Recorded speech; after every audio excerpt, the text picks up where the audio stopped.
Hi, there you are, Ted, sitting in your favourite chair in the sunshine. How nice. Have you got some books for us to read? You got 2 books. Oh, Penguin Pete Ahoy and Penguin Pete and Little Tim. Great, let's read one of them now. I'll read this one first. Penguin Pete Ahoy.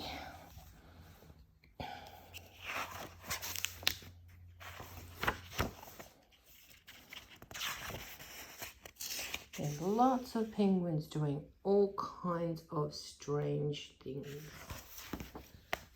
Penguin Pete Ahoy. Oh, look at that beautiful picture. He's swimming in the ocean with all the things. I love the water. Okay, Penguin Pete woke up one bright sunny morning and said to himself, "This feels like a good day to go exploring." So he plunged straight into the sea and swam quickly past all the friendly fish. "Sorry, no time to play today," he said. "I've got important things to do." This looks a little bit like the rainbow fish because it's written by the same man, Marcus Pfister, who wrote the rainbow fish. And it's got similar pictures, hasn't it? "I've got important things to do." Whoa. It's a big boat on the ocean. Before long, Pete found something really interesting to explore. Around the bend in the next bay was an old ship with jagged holes in its rotten timbers and tattered sails flapping in the wind. There seemed to be no one on the ship, so Pete clambered aboard. Its sails don't look so good. And there are a few holes in the ship where the water might come in. So here he is climbing up on board the ship. Oh, what did he find? "What a mess!" gasped Pete, looking at the crates, barrels, ropes, and broken planks scattered across the deck. A sudden rustling noise startled him. It seemed to come from under an old sack. Oh, there's an old sack. Or is it over this side? No, oh, broken sticks and barrels. Maybe it's under here. I don't know. But he's looking this way, so I think it must be this one. Pete waddled quietly over to the sack and pulled it into the air. Oh, it's this one here. It's this one here because look on the next page. See, he's flapping this one around. Oh, who's underneath? Look at that, a tiny little mouse. Cowering underneath was a little grey mouse. Cowering kind of means shivering when you're scared. "Hello," said Pete. "I'm sorry if I frightened you, but I was a bit scared myself. I didn't think there was anyone on this ship." "There's only me," said the little creature, "and I wasn't really frightened." The mouse stood up straight and saluted smartly. "I'm Horatio, the ship's mouse," he announced. "Welcome aboard." "Nice to meet you, Horatio. I'm Penguin Pete. Let's be friends." "All right," said Horatio. "Come on, I'll show you on my ship." And there he is. He's a cute little mouse. Pete's looking around the corner.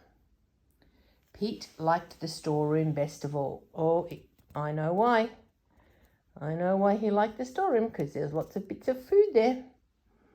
Some of the boxes and packages were broken open, and Pete had never seen so many good things to eat.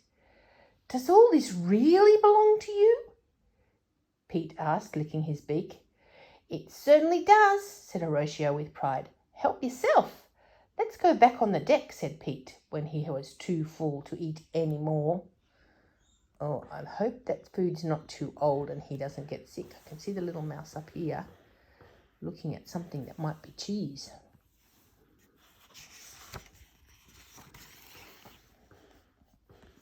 What are they doing now?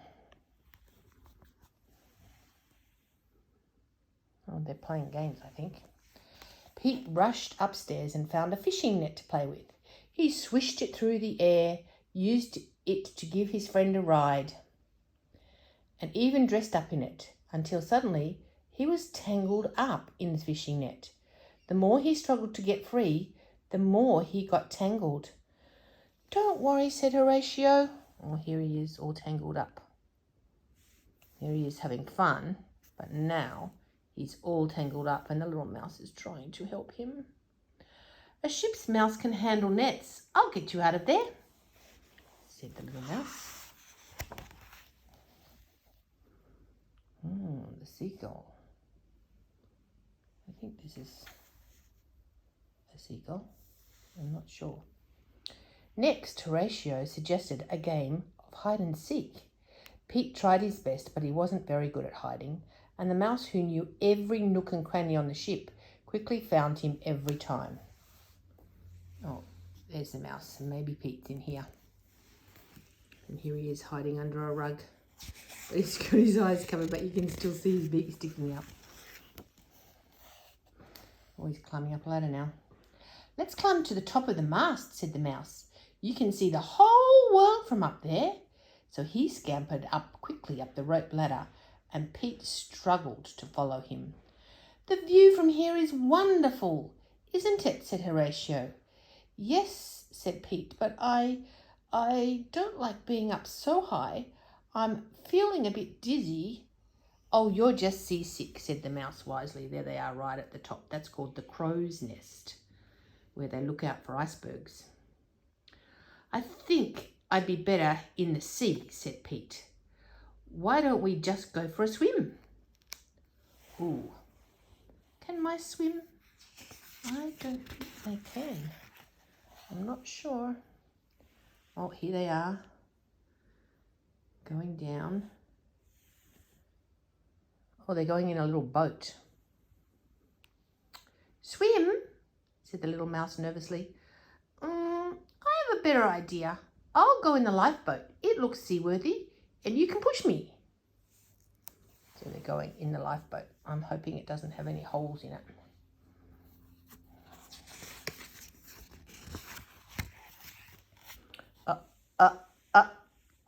Oh. I think it does have some holes in it because I can see water coming in. And here's Pete kicking, pushing in the cold water with the ice all around. Pete carefully lowered the boat into the water and began to push. But Horatio squeaked, "Help! My feet are getting wet." Water was running in through the hole of the bottom of the boat. "Oh, abandon ship," called Pete. That means jump overboard. "Oh, but I can't swim," said the little mouse. "I'll save you," shouted Pete, and he raced to pull Horatio out before the boat sank. Oh, they are good friends because they look after each other. Oh, there's the boat just about to sink.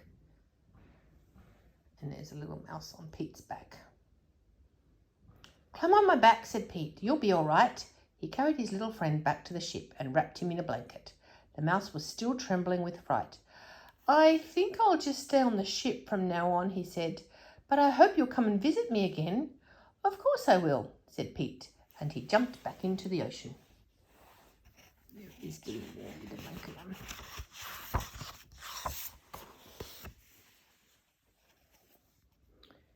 There's the big ship. And here's the little mouse. Maybe he's saying goodbye to Pete, who's in the water. Horatio scurried to the ship's rail to wave goodbye. "Ahoy there, Pete," he called. "So long, shipmate," cried Pete as he paddled away. "Next time I come and visit, I'll teach you how to swim." I think that might be the end of the story. That was a quick one, wasn't it, Ted? Oh, that's the end of the story.